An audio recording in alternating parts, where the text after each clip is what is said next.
Hi there. So today our group is exploring an important question that honestly surprises a lot of people. If critical thinking is important, why do even educated people struggle with it? So critical thinking is basically the ability to look deeper into things, not just what we hear or see at face value. It's something everyone agrees to be important because it solves problems, it helps us avoid mistakes and build a better society. But here is the strange part. People with multiple degrees, people who are highly educated, fails to apply this critical thinking. That's the paradox we are tackling today. Argument as a group is that this happens because of three main things: how our brain takes shortcuts, our flawed education system, and how society pressures us to not question things. So let's break that down. The case for critical thinking. Critical thinking isn't just an academic skill, it's a developmental necessity. Why critical thinking? Critical thinking is used with gathering information, synthesizing and analyzing it so that you can use it to solve problems. The two daily activities that we usually perform are making decisions and solving problems. If we are to check, last year's BEC and WASI own, the government tried to change the academic system by bringing out questions that will make students think and solve. What was the result? It, the rate at which students failed last year compared to this year dropped from 66% to 49%. What does this tell us? This tells us that students are dependent on memorization instead of thinking critically, which is our nation needless, our nation leaders that are coming are all dependent on memorization instead of thinking critically to solve problems and bring out propaganda. Thank you. My name is Jude, and I'm here to discuss the most often asked question in logic and critical thinking. And this question is why smart people often think poorly. This is linked to a condition brought to light by Dunning-Kruger. And in this condition, it states that most people with a lot of knowledge about a particular topic often underestimate themselves, and people who have little to no knowledge overestimate their ability. This system of bias it works in two ways. System one is fast-paced, emotional, and has nothing to do with logical reasoning. And system two has a lot to do with logical reasoning, slow-paced, and biased. This way of thinking can be solved by using metacognition. In metacognition, we actively seek our opposing views to our ideas, which helps us to reason with our ideas, and reasoning with our ideas will help us to find ways and means of understanding ourselves.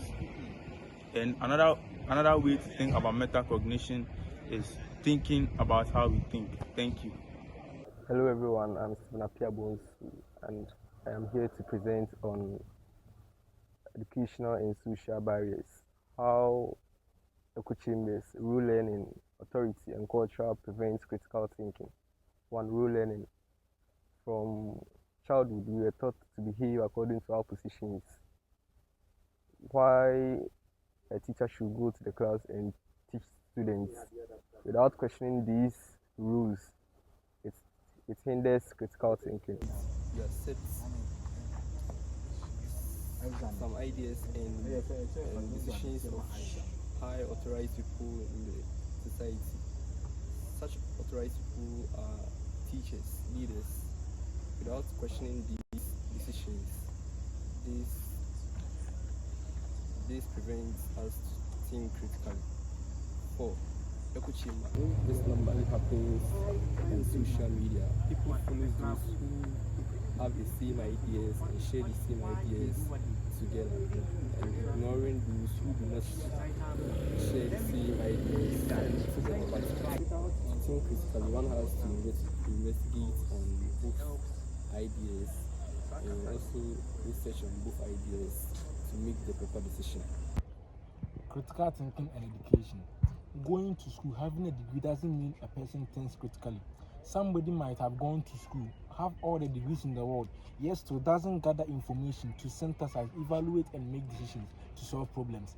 Critical thinking is about doing all those things. But here's a situation whereby the people of nowadays Ghana doesn't think critically by gathering information and evaluating to solve problems. What am I saying? I'm saying that a person that goes to school can never be a person that thinks critically. Rather, a critical thinking is a skill that must be learned, that must be achieved, and that must be used in all sorts of decision makings. Pause. The scholar Harvey Sigel says that this is missing critical spirit. Missing critical spirit. He is trying to say that people are missing a particular spirit that will allow them to think critically, analyze, and evaluate problems. I agree with him at a particular point. That is, people are lacking the skills, knowledge, and ability to synthesize and evaluate problems, to solve and make decisions. But, which is quite absurd. I would have agreed. But this is something that he said, and I agree with it. So let's continue. Critical thinking. Critical thinking education has a. I don't say that having a degree is bad, but having a degree doesn't determine that you are solving problems. Having a degree doesn't determine that you are thinking critically. I would have agreed that people that have degrees think critically, but this is a situation whereby the land that you are in, the Mother Ghana land, isn't having people that are solving problems that you are facing.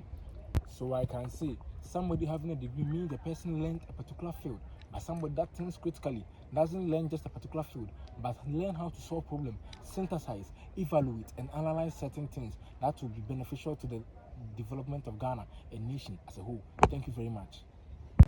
Good day, everyone. My name is Anaya Emmanuel. I'm here to talk about the solution and reform that can genuinely build critical thinking in society. When we talk about critical thinking is the ability to think carefully, logically, and objectively before making judgment or decision. Many educated people in our society lack the ability to think carefully. Here, critical thinking won't fit itself well in our society if it lacks the transformation at every level of society.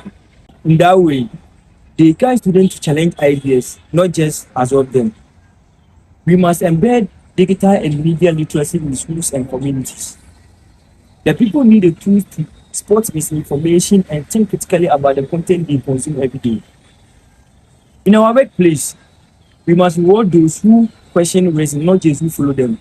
In our civil life, the government should foster open debate and participatory decision making. Thank you. I'm Abdulhamid Aisha, and I had the role of proofreading our final book.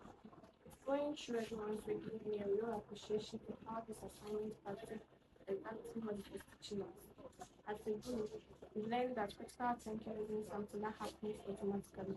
It has to be built deliberately through better habits, better systems, and a willingness to question what you are told.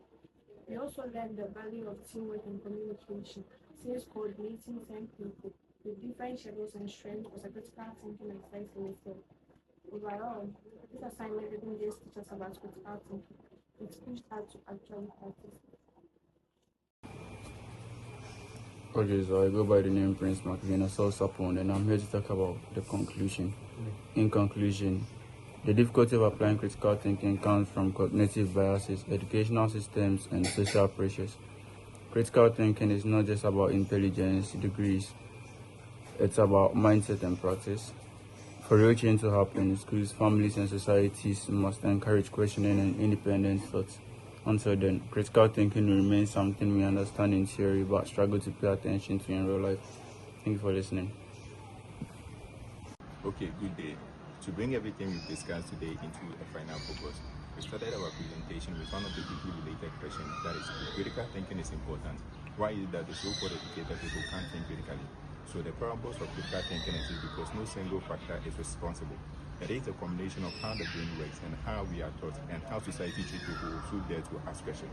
Note, critical thinking is not about intelligence or what degree. It goes beyond it.